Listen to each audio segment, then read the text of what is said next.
갈라디아서 6장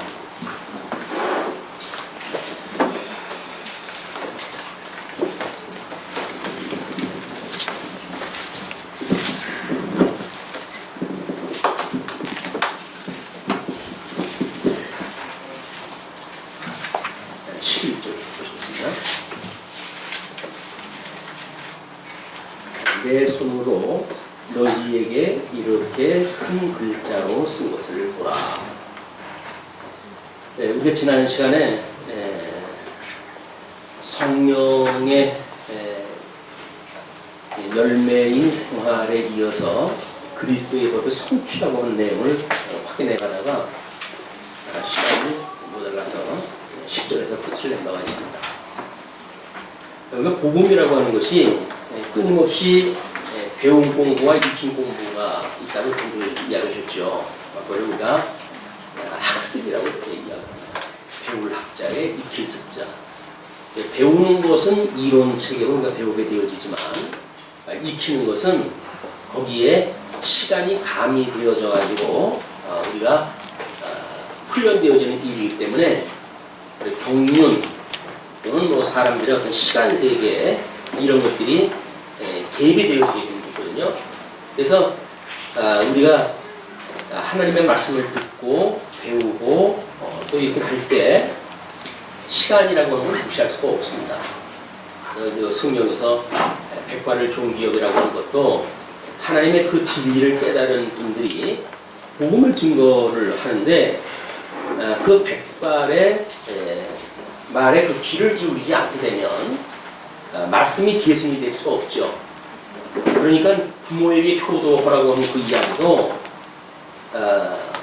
나를 낳아주시고 길러주셨으니까 보답을 한다고 하는 그런 그 입장이 아니라 하나님의 말씀을 계승한다고 하는 신령한 의미가 있는 겁니다.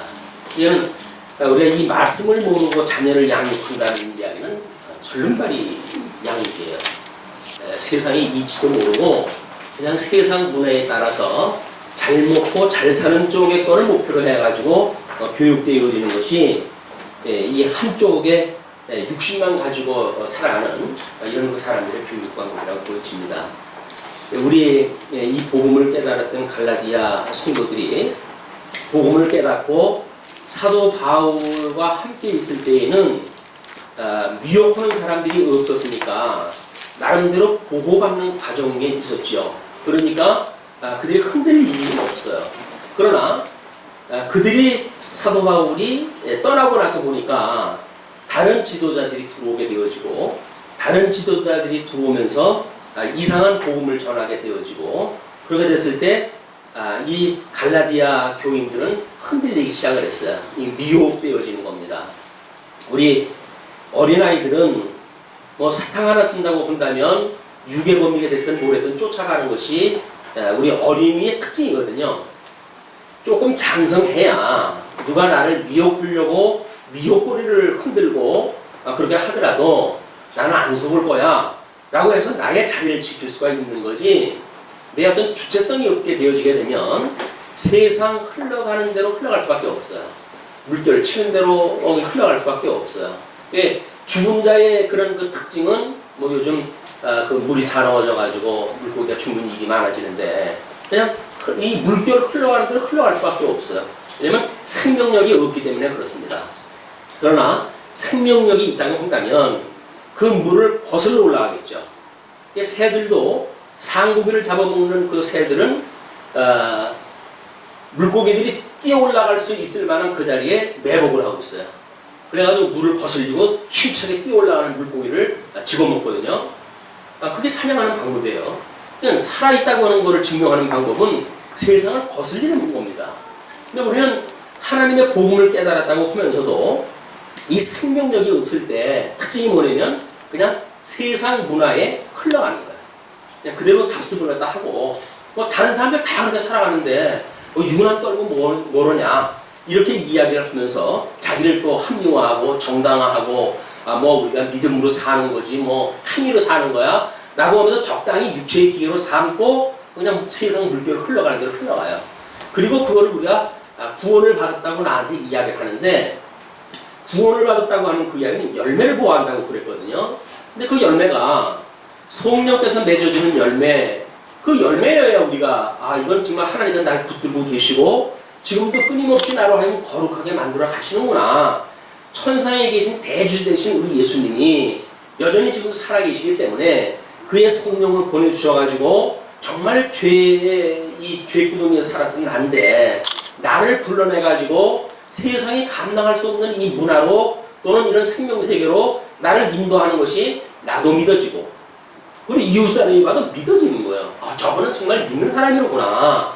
그러니까 저렇게 세상 문화를 거슬려 살지 만약에 그가 믿지 않는다고 한다면 그냥 흘러갈 텐데 라고 이 생각을 하거든요. 물론 그런 그 면도 우리가 종교 생활이라고 하는 걸로 했더니 얼마든지 우리가 흉내를 낼 수가 있어요. 그것이 소위 갈라디아 교회에 들어온 거짓 교사들의 미혹입니다. 흉내를 내려고 하는 그런 살아있는 생명에 대하여 뭔가 흉내를 내려고 하는 자들이 있어요. 자기네들도 예수를 믿는다고 생각을 하거나 뭐 이렇게 한 자들이. 그러니까 지금 그 사도 바울은 내 손으로 너희에게 이렇게 큰 글자로 쓴 것을 보라. 이 보라라고 하는 그 이야기는 우리가 끊임없이 주목을 갖다 해야 될 이유가 있습니다. 하나님께서 뭐 보라 뭐 이렇게 어떤 그 메시지를 주었을 적에는 뭔가 우리가 보고 있던 이 방향성이 새로운 어떤 전기점을 맞이해야 되는데 맨날 살던 관습에 의해 가지고 그냥 관성에 의해 가지고 그냥 흘러가다가 보니까 뭔가를 새로운 관점으로 볼 수 있는 기회가 없는 거예요.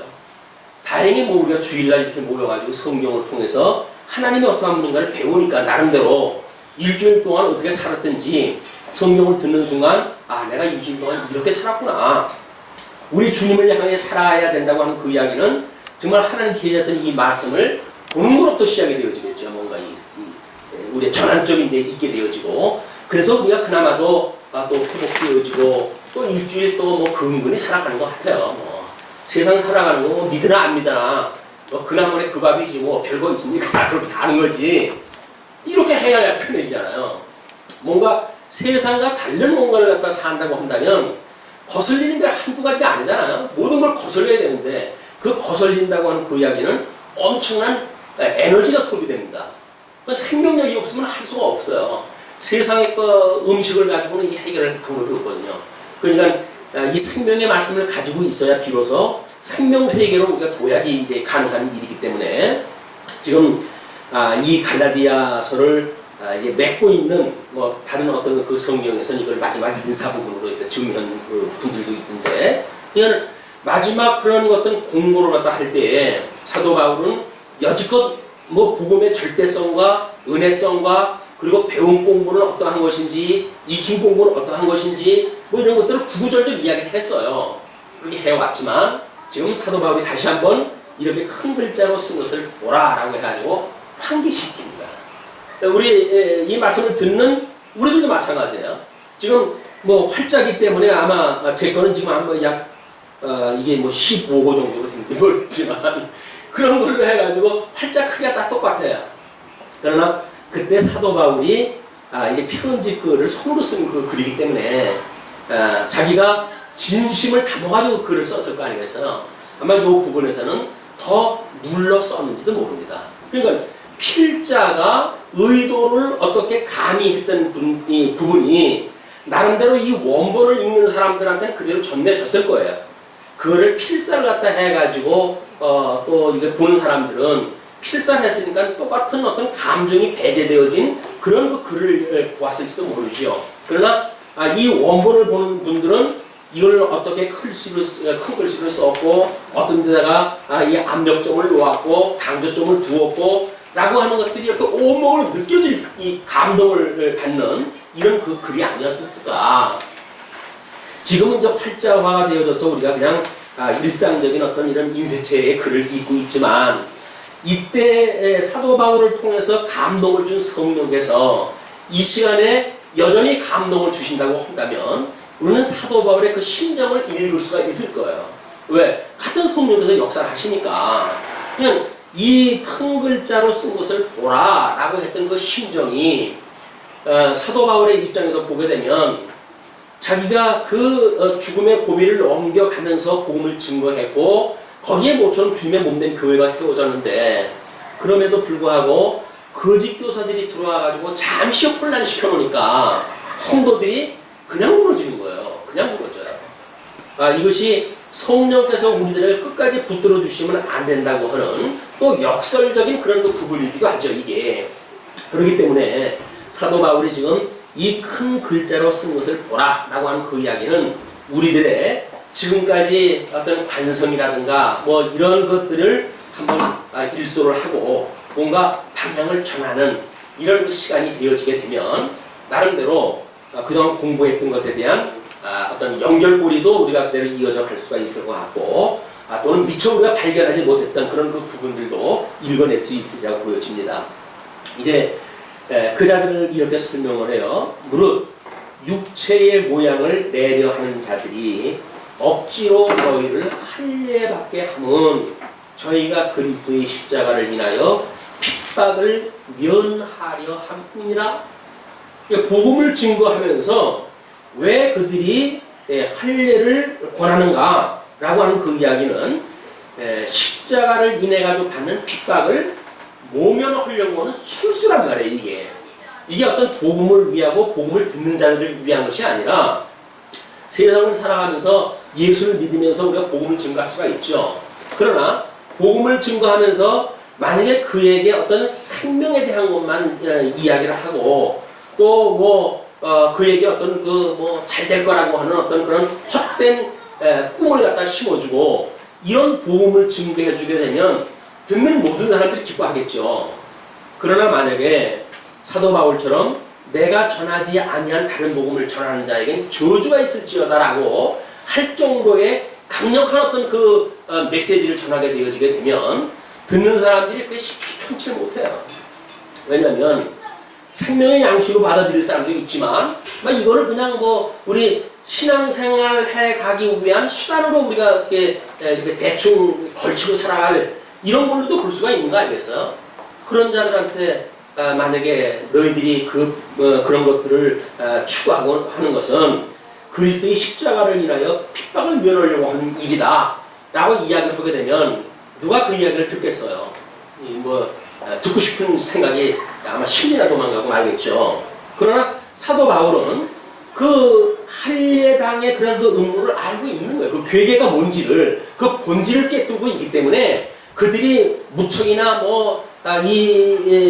갈라디아 그 교인들을 사랑하고 그렇기 때문에 그들에게 뭔가 절충을 갖다 주어가지고 나름대로 복음도 향유하고 세상을 갖다 마음대로 누리기도 하고 이런 양면을 해가지고 줬다든지 이런 것이 아니라고 하는 걸 사도 바울은 알죠. 이미 그들이 뭔가를 좀 암수가 있는 거예요. 자기네들의 유익을 위한 암수가 있는 거예요. 그것이 바로 뭐냐면 십자가를 인하여 핍박을 면할 뿐이라고 그렇게 이야기를 합니다.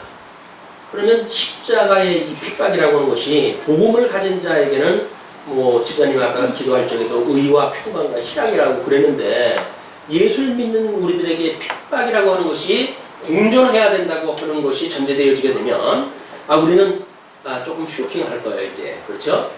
예수를 믿는다고 하는 것이 고난이라고 핍박이라고 예수 믿게 되면 모든 고난으로부터 자유를 누려야 되는 거 아니야? 모든 핍박으로부터 노임을 받아야 되는 거 아니야? 그렇기 때문에 진정한 자유를 누려야 되는 거 아니야? 이렇게 이야기를 했는데 사도 바울은 그들이 너희들을 속이는 것은 그리스도의 십자가를 인하여서 핍박을 면하려 할 뿐이다. 이때에 그 유대주의자들이 예수를 믿는 기독교인들을 박해가 심했고 그렇기 때문에 유대인에서 기독교로 전염한 자들 이런 그 자들이 나름대로 유대인들에게 미움을 당하지 않는 방법이 할례를 받은 자라고 하는 자기의 어떤 소속감이에요. 유대라고 하는 그런 그 지역에 나름대로의 소속감을 가지고 있음으로 해가지고 자기네들이 비록 예수를 믿지만 너희들과 마찬가지로 우리는 할례받은 백성이다 라고 이야기를 했다 하는 이런 그 범주에서 이야기가 시작이 되어집니다. 그렇기 때문에 우리가 비록 같은 죄 가운데서 살아가다가 예수 그리스도로 말미암아 구원을 받았지만 다 우리 그런 그 죄인 아닙니까? 라고 하는 것이 당연한 게 아니에요. 왜냐하면 우리가 그 죄로부터 죽었기 때문에 그렇다고 합니다. 우리 예수 그리스도를 믿는다는 이야기는 그 죄에 대하여 죽었다고 하는 걸 고백하는 사람들이거든요. 그러니까 죄에 대해 죽었다고 하는 우리들이 과연 세상이 주는 핍박을 인하여서 우리가 그런 것들을 막 절충하고 뭐 예수 믿는 게 다 그럴 수 있는 거지, 사람이라는 건 다 육신의 소욕을 가지고 있는데 다 그런 거 아니야? 라고 하는 그런 그 이야기는 주님께서 주셨던 이 진리의 자유를 인해 가지고 육체의 기회로 사는 일에 지나지 않는다.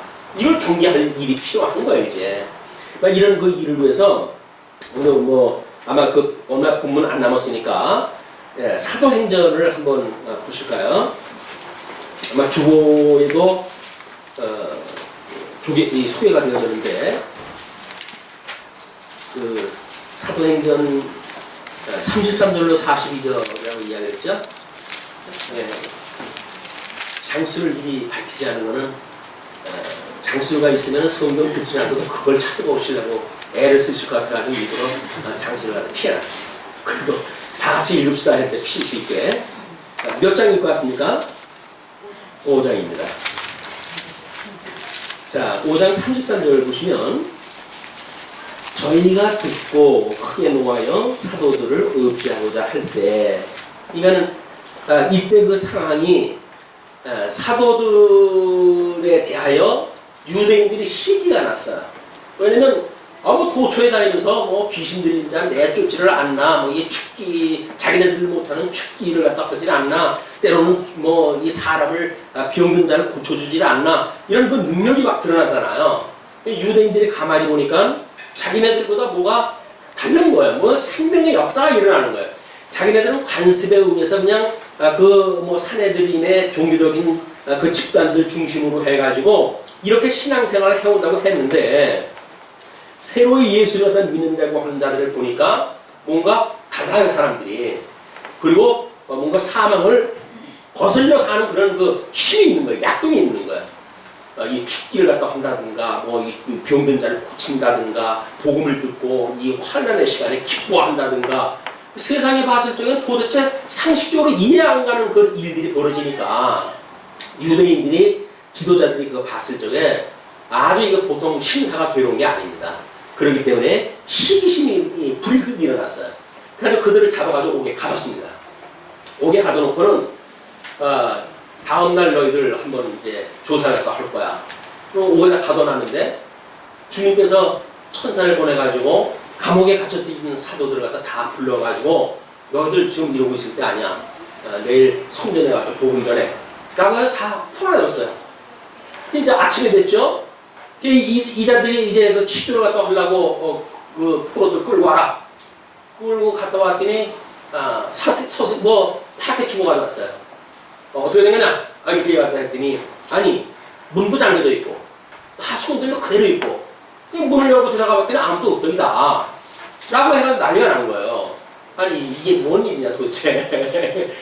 아니 감옥문을 열었던 흔적이 있거나 지금 파수꾼이 없어졌거나 하면 모르는데, 옥도 잠겨져 있고 그 간수들도 지키고 있고, 근데 옥에 있어야 될 사람들만 없는 거야. 그런데 그때 한 사람이 와가지고 새로운 소식을 전합니다. 지금 성전에서 보니까 어저께 갇혔던 그 자들이 뭔가 전하고 있을 때다 라고 해가지고 이야기했다고 하네요. 근데 이 사람들이 뭔 소리냐, 빨리 가서 끌고 와라. 그래가지고 다시 끌고 왔어요. 끌고 와가지고 한 이야기가 그렇게 이야기를 딱 한 거예요. 노해가지고 이제 없애려고, 이게 너희들한테 이렇게 전하지 말라고 그러는데 그 일을 갖다 왜 전하냐 라고 이야기를 했더니, 이 사람들이 하는 이야기가 그거예요. 아니 나의 육신을 어떤 그 핍박을 주는 너희들 말 듣는 게 좋냐, 아니면 천지 지으신 하나님의 말씀을 듣는 게 합당하냐, 너희들이 판단을 갖다 해봐라. 이 복음을 듣고 주님께서 우리에게 이 복음을 전하라고 했는데 복음을 전하는 것이 합당하지, 아니 너희들 권세진 있고 뭐 사람들 이러고 저러고 할 수 있다고 해가지고 너희들 말 듣는 것이 옳다고 너희들이 생각하냐? 이렇게 이야기를 한 거예요.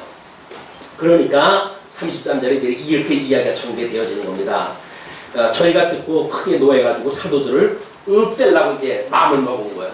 그때 지금 바리새인 가말리엘은 교법사로 모든 백성에게 존경을 받는 자라.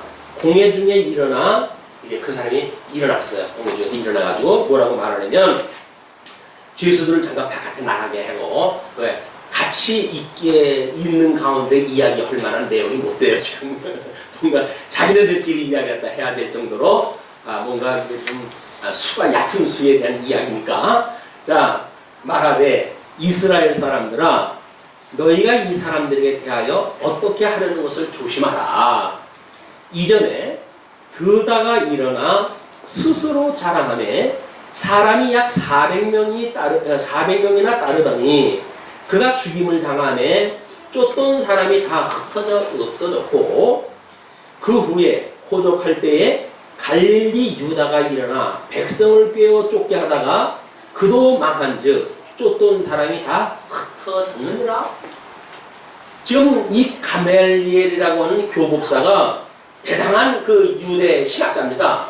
그런데도 불구하고 이 사건이 하늘로부터 말미암은 건지 아니면 그냥 보통 역사의 진행 중에 일어나는 일반적인 일인지 판단이 안 서는 거예요.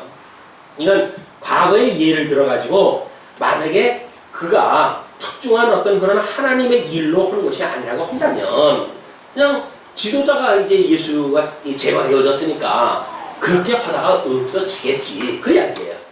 하나님께로부터 말미암은 것이 아니라고 한다면 너희들이 죽이지 않아도 이미 그의 수레가 죽었으니까 뭐 이들이 말하면 수레지요. 그 수레가 죽었으니까 그냥 이렇게 하다 흐지부지 없어질 거야. 과거에 이런 일이 다반사로 일어나지 않느냐 그런 그 이야기거든요.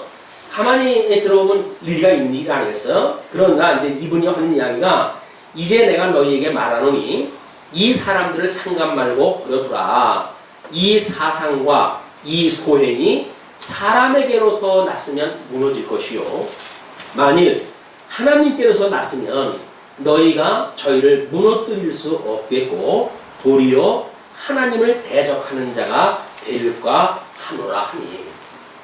가말리엘이 아마 많은 어떤 그런 신앙적으로 흔들림이 있었는지 모르겠어요. 자기 죄다 사도 바울의 그런 변화라든지 뭐 이런 내용들을 아마 쉽게 보지는 않았을 터이니까 그러면서 이렇게 이야기를 하면서 저희가 옳게 여겨 이렇게 이제 너희가 만일 하나님께로 났으면 너희가 저희를 무너뜨릴 수 없겠고 도리어 하나님을 대적하는 자가 될까 하노라 라고 이야기를 했어요. 그러니까 저희가 그 얘기를 듣더니 옳게 여겼어요.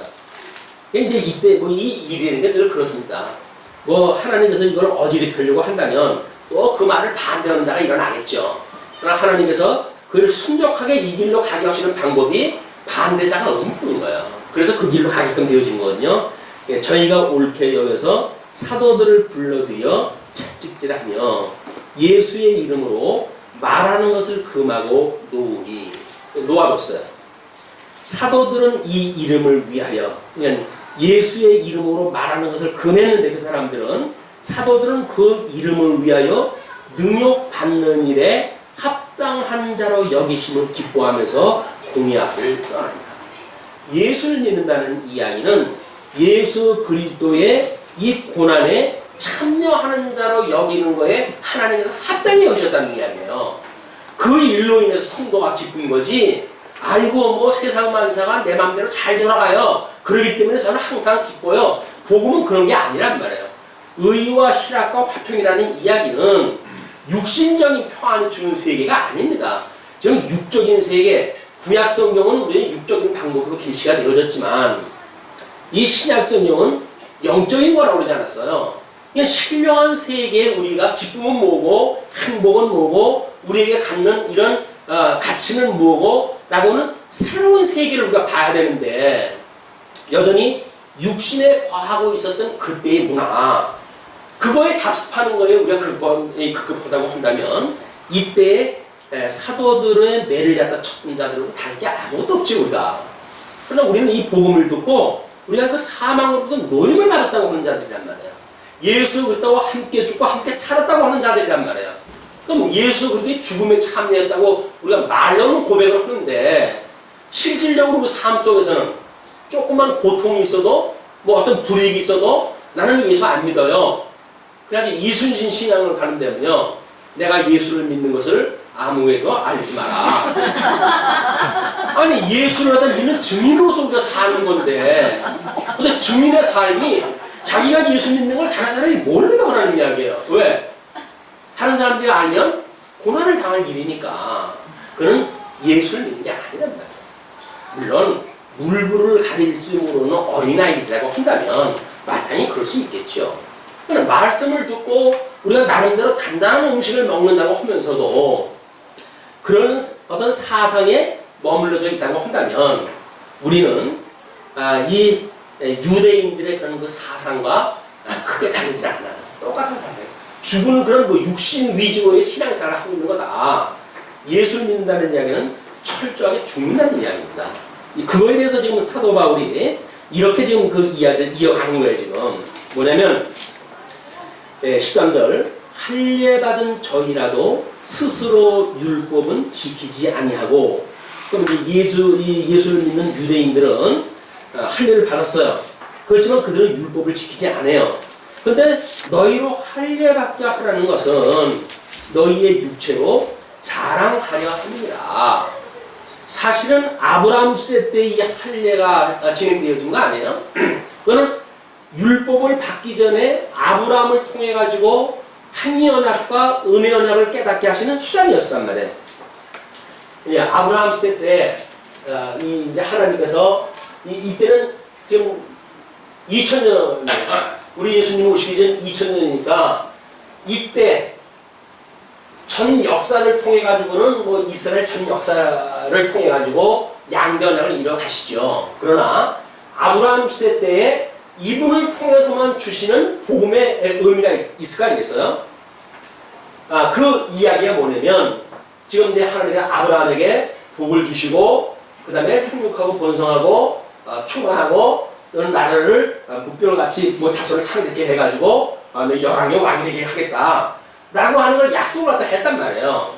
이 약속을 갖다 했는데 이 약속을 하고는 하나님께서 할례라고 하는 이런 조건을 갖다 거셔요. 너희들이 이 할례를 행하지 않으면 영원히 너희들 이런 약속으로부터 너희 제외시킬 거야. 이렇게 이야기가 되어져 버린단 말이에요.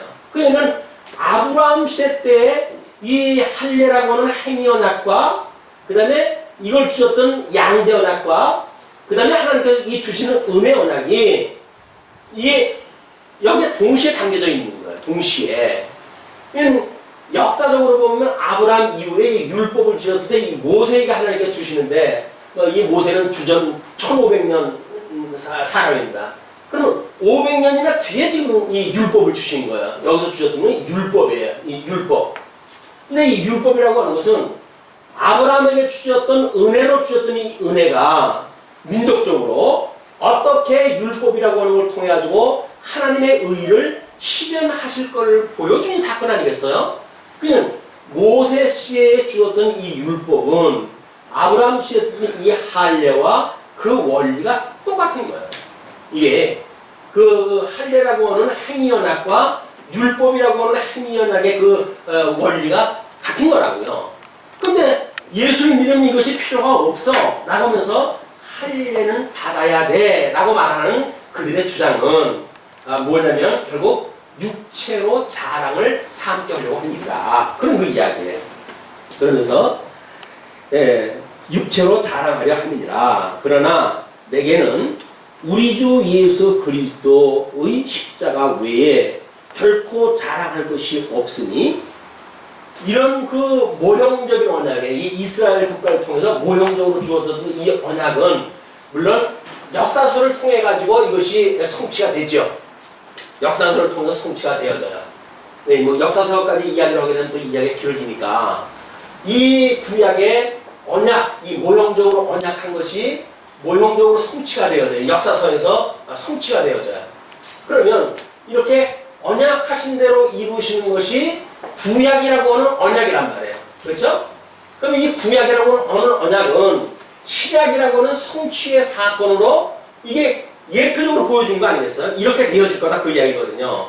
그러니까 갈라디아 교민들한테 지금 사도 바울이 증거하는 것은 이렇게 구약에 했던 이것은 모형적이고 육체적이고 이렇게 잘못 오해를 하던 자들이 예수님을 믿지 않는 유대주의자들이었었다. 그러니까 복음을 제대로 믿는다고 한다면 이 사건이 뭔지를 알아서 이 언약대로 오셨던 예수 그리스도, 이 예수 그리스도의 이 사건이야말로 성경대로 죽으시고 성경대로 살아나셨다고 하는 것을 좀 증명할 때 해냈단 말이에요.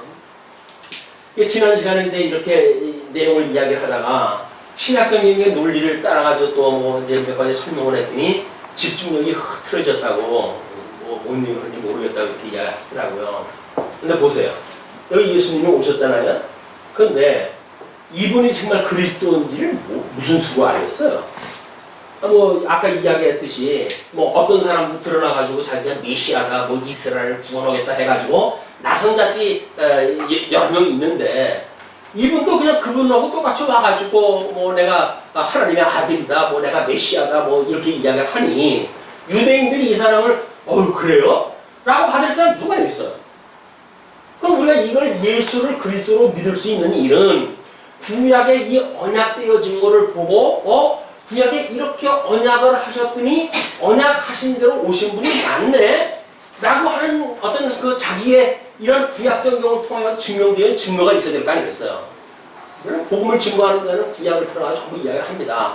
이렇게 말한 대로 예수님과 이 구약의 언약되어진 메시아다, 우리를 구원으로 하셨다는 구속주다, 하나님의 아들이다, 뭐 이런 여러 가지 예수님을 속개했다 해요. 그러나 이런 역사적인 어떤 근거가 없이 뭐 느닷없이 예수님 믿으세요? 그 우리는 뭐 역사, 이런 구약의 역사도 몰라요. 예수님을 믿는 게 뭐예요? 예수님 믿으면은 잘 먹고 잘 살고, 이것도 뭐 이렇게 우리가 과거의 석가를 믿듯이 그렇게 믿으면 그냥 당신의 집안에 아마 그 부귀 영화가 올 거요 라고 하니 이분을 갖다 믿으시오 라고 만약에 우리가 복음을 증거한다고 한다면 이 복음은 그야말로 다른 종교를 전하는 그런 그 종교와 다를 바가 아무것도 없어요. 생명의 종교라고 하는 뭔가 어떤 반전의 역사가 지금 2000년 되면 시작이 되어졌는데, 대명천지 밝은 세상에 지금도 이 기독교에서 예수를 믿으면 복 받는다, 예수를 믿으면 뭐 성공을 한다, 이런 걸로 해서 복음을 증거한다는 이야기는 말이 안 되는 이야기예요. 이 예수를 그리스도로 믿는다는 이야기는 우리가 끊임없이 이 육체가 과거에 죄의 종로로 했을 때 사망의 종로로 타던 거 아닙니까? 근데 이 사망의 권세라고 그러니까 뭐 이렇게 잘 눈에 오질 않잖아요. 사망의 권세에 의해서 작동하는 게 뭡니까? 이게 아람을 속였던 옛뱀이에요. 사단에서 그 옛뱀을 뭐라고 그래요? 이거를 사단이요? 마귀라고 그래요. 마귀. 그러면 우리가 귀신에 쏘여가지고 아무것도 제어하지 못하는 그런 그 인물들이 등장하다는 복음서에, 그런다라고 한다면 이 귀신에 쏘여가지고 자기 마음대로 안 돼요. 막 불에도 넘어지고 그러니까 우리 아들 죽을 것 같으니 좀 살려주셔라고 이야기를 하지 않습니까? 귀신에 쓰여지는 이런 그 일들이 저급한 마귀에 속하여 있는 거예요. 그러니까 여기에 이렇게 어떤 매달리게 되면, 여기에 속하게 되어지게 되면 마귀의 철저한 조종하에 움직이게 돼요. 내 의지가 작동이 안 된다니까요. 근데 사단이라고 하는 영역까지 가게 되면 별로 뭐 그렇게 내 마음대로 하는 것 같잖아요. 대충은 그냥 뭐 내 어떤 의지를 가지고 하고 싶은 거 하는 것 같잖아요. 근데 이 원리로 자꾸 그렇게 확대를 갖다 해가다 보게 되면 이렇게 해야 되는, 이렇게 점점 어떤 권세라고 하는 무형의 그런 어떤 힘의 권세까지 가게 되면 우리가 움직이는 것이 내가 움직이는 거니까 누구에 의해서 움직이는 거니까 그냥 어둠의 권세에 의해서 움직이는 거예요. 그러니까 하나님이 어떠한 분인지를 모르게 되면 여전히 우리는 마귀에게 속해져 있는 사람들처럼 그냥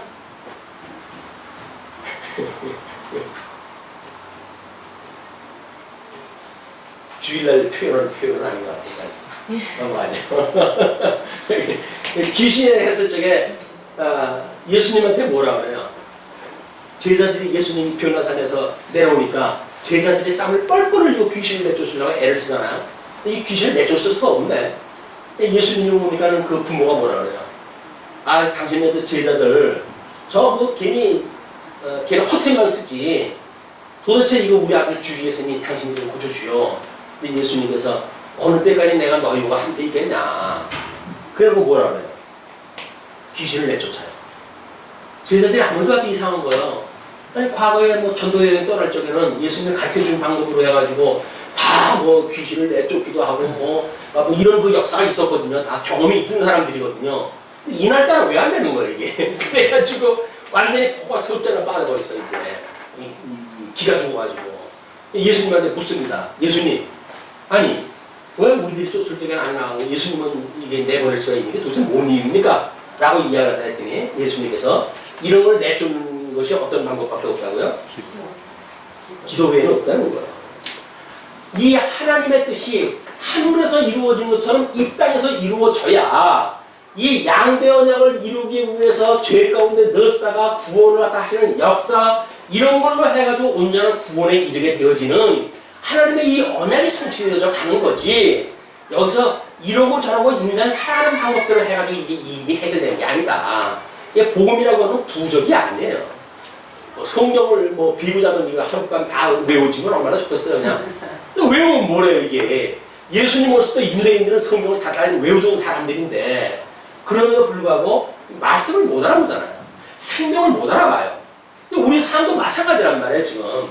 예수를 믿고 산다고 하지만 사망세계가 우리를 미혹하는 걸 우리가 놓치고 살아가는 거예요 그냥. 왜? 그냥 일상적으로 그냥 살아왔으니까. 관성적으로 살아왔으니까. 전통적으로 그것도 또 뭐 아름다운 문화라고 한다면 더 힘들었겠죠. 이게 얼마나 아름다운 문화인데 그런 걸로 해가지고 우리가 살아왔기 때문에 어떤 분별하는 분별력이 없는 거예요. 이럴 때 정말 하나님 앞에 우리 기도할 일이다 이게. 귀신아 물러가라. 그런 그 일이 있으면 귀신아 물러가라 라고 해가지고 우리 하나님 앞에 기도할 일이지. 귀신한테 콕 끼워가지고 그리고 그냥 그게 살아가는 게 폼인 줄 알고 폼 잡고 살아가는 줄 알고 그렇게 산다면 우리 예수를 믿는 게 너무 이게 초라하게 짜게 없는 거 아니에요? 이것이 예수 그리스도와 함께 죽었다고 하는, 적어도 이 사망 권세로부터 구원을 받았다고 하는 우리들의 신앙 고백이란 말이에요. 신앙 고백이 뭐예요? 난 예수님과 함께 죽었어. 이 사망의 권세로부터 난 죽었어요. 그렇기 때문에 와서 자유를 얻은 자예요. 진리가 이 너희를 자유케 한다고 그랬는데 나는 이 진리를 만나도 진정한 자유를 얻은 자예요. 그럴 때 더 이상 사망의 권세가 나를 주장하는 것에 대해서 나는 흔들리기가 싫어요. 라고 하는 것이 이게 우리들의 가치 문제 아닙니까? 그런데 이것도 가치고, 아유 여기서 뭐 이민이 나를 갖다가 조종하면 또 어떠냐, 잘 먹고 잘 살면 됐지 라고 하는 것도 가치라고 한다면 예수가 믿는 복음이 아닙니다. 복음은 절대적인 가치예요. 가치 문제. 이게 정말 가치로운 거냐, 세상의 가치로운 거냐, 이제 양당간의 결정을 갖다 하셔야 되는 거 아니에요. 여기서 죽거나 아니면 여기서 살거나 이렇게 해야 되는 거지. 여기서도 살고 여기서도 살고 사는 거야. 뭐 가만히 있어도 사는 거니까. 여기서 육체, 아직도 우리가 이 육체 소유가 남겨져 있으면 사는 거 아니겠어요? 그러니까 이거는 끊임없이 죽기를 연습하는 우리의 삶이지, 여기서 죽기를 연습하는 그런 그 육체의 기간이 아니라 복을 받고 뭔가 잘 살기 위한 그런 육체의 기회라고 한다면 그건 복음의 본질을 왜곡시키는 일이에요. 그러니까 팔복을 이야기할 때 예수님이 마지막 복을 뭐라고 그럽니까? 9번째 그 복에 대해서 나를 인하여 핍박을 받는 자가 복이 있는 거라고 그래요. 그러니까 성도들의 복이라고 하는 것은 예수님 이름 때문에 핍박을 받는 것이 복이지, 예수님의 이름 돼가지고 뭐 만사 형통되어졌다, 그것이 복이라는 이야기는 이미 잘못되어진 개념이에요. 예수님과 함께 죽는 일이에요. 자, 내게는 우리 주 예수 그리스도의 십자가 외에 결코 자랑할 것이 없으니, 우리가 자랑할 건 뭡니까? 예수님 그 십자가의 사건밖에 없는 거예요. 예수님으로 인해 가지고 예수님의 이 십자가의 이 문제를 가지고 이 십자가 사건은 모든 구약 성경대로 오셔가지고 죽으셨고 모든 구약 성경을 응하시려고 살아나셨고 하는 구약 성경의 언약, 모든 언약을 이루신 사건 아닙니까? 뭐 다른 사람들은 이걸 구조적으로 몰라도 우리는 나름대로 구조적으로 이게 파악이 되어지고 있단 말이에요. 그렇죠? 이 역사에서 이루는 이스라엘 국가라고 하는 것이, 이것이 언약 자손인데 언약 자손이 어떻게 십자가에 못 박아 죽는 그 예표적인 사건이 있었는지, 어떤 회복하는 역사가 있었는지, 이게 모세 오경에서 이 기록되어 있는 신명기에 언약되어진 대로 이루어진 사건을 우리가 파악한 거 아닙니까? 그럼 언약한 대로 이루어진 것이 지금 예수님에 대해서 언약되어진 사건이란 말이에요. 이 언약을 우리가 깨닫고 예수 그리스도를 만났다고 한다면 예수를 믿는다는 이야기는 철저하게 여기서 죽어야 되는 거예요. 끊임없이 죽어야 되는 거예요. 근데 우리는 여기서 죽기보다는 나름대로 여기서 뭔가 우리의 이 가치를 실현하려고 하는 이런 그 헛된 영광이 사도 바울은 그를 너희들의 마음을 시기와 질투와 격동케 했다고 이렇게 이야기하는데 격동시키는 거예요, 우리에. 그래가지고 여기서 끊임없이 헛된 영광을 추구하면서 살아가신단 말이에요. 여기서 헛된 영광, 이 헛된 영광은 예수 그리스도 재림과 동시에 전부 심판으로 해서 다 없어질 것들이에요. 불타가지고 없어질 것들이에요. 근데 이거의 영광인지를 알고 우리가 살아간다고 한다면 복음을 알고 있다고 하는 우리들이 체면이 안 쓰잖아요. 이 체면이. 여기에 종노릇하면서 나가 지금 누구의 이 권속에 종노릇하는지도 모르고 살아간다고 한다면 우리가 복음을 알고 있다고 어떻게 이야기할 수가 있겠어요. 사도 바울의 이 절박한 그런 그 심정은 지금 너희들이 이 나는 지금 결코 자랑할 것이 그리스도의 십자가밖에 없다 그러면서 그 십자가에 못 박히고 내가 또한 세상에 대하여 그러하니라. 여전히 사도 바울도 세상에 대하여 죽기를 원하는 사람이에요. 죽기를 원하는 사람.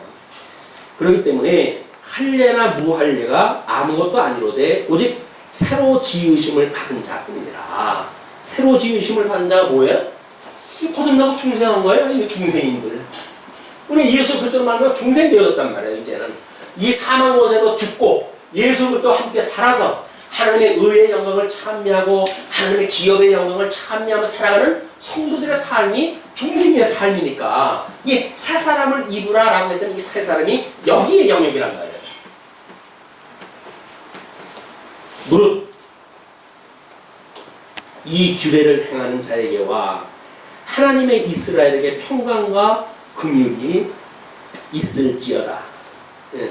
무릇 이 규례를 행하는 자가 누구예요? 이 규례. 지금 사도 바울이 말하는 여기서 이렇게 말했던 이 규례가 뭡니까? 여기서 말했던 건 전부 옛 규례예요. 옛 규례. 뭐 이거를 옛 계명이라고 이렇게 이야기를 했으니까 예수님께서 주셨던 이거는 새 계명이라고 이렇게 이야기해요. 새 계명. 이 새 계명은 이렇게 어떤 육적인 조건을 가지고 조항으로 되어진 것이 아니라 돌비, 여기서 이 되어진 건 돌비에 새겨진 거 아닙니까? 이것이 아니라 하나님께서는 이거를 우리에게 신비에 새겨주셨단 말이에요. 신비. 마음의 비에다 이걸 씻어가지고 우리로 하여금 이 신비에 새겼던 이 계명이 여기에서 언약대로 이루어가게 하셨던 그 하나님께서 여전히 여기서도 새 계명을 주시고 이 새 계명을 우리 주님께서 이루어 가신단 말이에요. 우리 보고 이거 지키라는 이야기가 그냥 주님께서 손띄고 우리 보고 지키라는 게 아니에요. 내가 너희들 이걸 이루어 가니까 언약대로 성취할 테니까 너희들이 성취하라는 이야기예요. 그러니까 이 예수님이 이루어진 걸 믿고 살아가는 게 믿음이란 말이에요. 믿음의 세계에서 보니까 아 주님께서 우리로 하여금 이렇게 살아가게 하시는구나 라고 믿는 거지. 내가 또 여기서 뭐 내 의로 해가지고 뭘 했어요 어땠어요 하라고 한다면 그것도 여전히 하나님은 있으나 마나 지가 해가는데 하나님 있을 필요가 뭐가 있어요. 이것도 헛된 영광이란 말이에요. 자기 의를 자랑하려고 하는 헛된 영광이에요.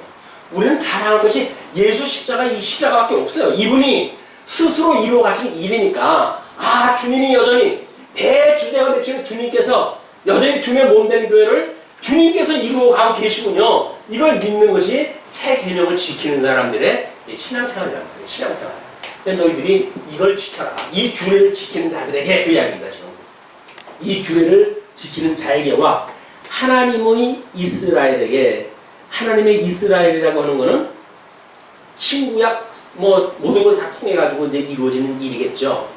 요한계시록에는 그걸 이스라엘의 12지파를 통해 가지고 설명을 하고 그 뒤에 그거를 흰 옷을 입은 무리로 해 가지고 이제 설명이 되어지니까 결국은 하나님 앞에 새롭게 지음을 받은 자들 이야기를 하는 거예요. 새롭게 지음을 받은 자들 이런 그 자들에게 평강과 긍휼이 있을지어다. 하나님께서 주시는 이 의의 평강의 왕이신 이 평강의 왕이신 우리 주님께로부터 말미암는 이런 평강과 이분께서 보시는 긍휼, 우리를 불쌍히 여기시는 마음이 없는, 이쪽에 만약에 있다고 하는 것이 불쌍히 여기는 마음이 없으시다고 한다면 여기서 구원을 다 해주시겠어요? 주님께서 보셨을 때 아유 내가 너희들하고 언제까지 함께 있니? 나는 이제 갈 것인데 너희들이 기도 외에는 이걸 갖다 여기서 누이는 방법이 없어. 그런데 예수님이 오신 지 2000년이 됐는데도 불구하고 아직도 우리는 여기서 살면서 이걸 모른다고 한다면 여기서 긍휼하심을 여기심을 잊지 못하는 거예요. 주님이 우리를 불쌍히 여기셔야 돼요.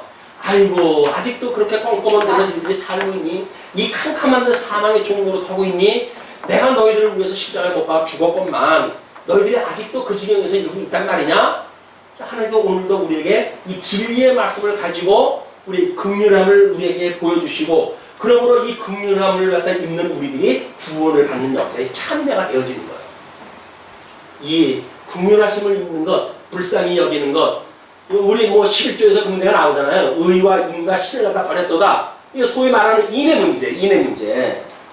아니 무슨 뭐 11조를 지킨다 어쩐다라고 하면서 그런 그 구성원들 중에 불쌍히 여기는 마음이 하나도 없으면서 11조를 내는 것이 이게 무슨 그것도 뭐 근처에 그런 11조를 내면서 이 자기의 구성원들의 인을 갖다 모른다고 하는 이야기는 십자가의 어떤 이 11조의 정신을 모르는 거예요. 하나님의 의를 이루시기 위한 이 의와 이 인과 신을 버렸도다. 하나님의 언약대로 이루어가시기 위해서 지금 이 역사를 딱 하는데 11조의 문제는 예수 그냥 예표적으로 보여준 거 아닙니까? 근데 의도 모르고 인도 모르고 신도 모르고 아는 건 뭐예요? 그냥 근처에 11조 내는 것밖에 없어요. 방법밖에는. 그걸 가지고는 이 생명세계의 이 놀라운 평강에 이 긍휼에 참여할 수가 없고 이 평강을 주시는 이 평강에 참여할 수가 없다. 자 그리고 끝으로 형제들아 우리 주 예수 그리스도의 은혜가 너희 심령에 있을지어다. 아멘. 갈라디아서 1장에서 이 편지를 받았을 때 서두를 어떻게 열고 나갔죠? 그 4절부터 보겠죠. 3절부터 우리 하나님 아버지와 주 예수 그리스도로조차 은혜와 평강이 있기를 원하노라. 그리스도께서 하나님 곧 우리 아버지의 뜻을 따라 이 악한 세대에서 우리를 건지시려고 우리 죄를 위하여 자기 몸을 들이셨으니 영광이 저에게 세세토록 있을지어다. 아멘. 우리가 18절 마지막 읽고 아멘으로 화답하는 것이 이 말씀이 그렇군요. 과연 그렇군요. 저도 그렇게 해줬으면 좋겠어요 주님 라고 하는 우리들의 신앙 고백이에요.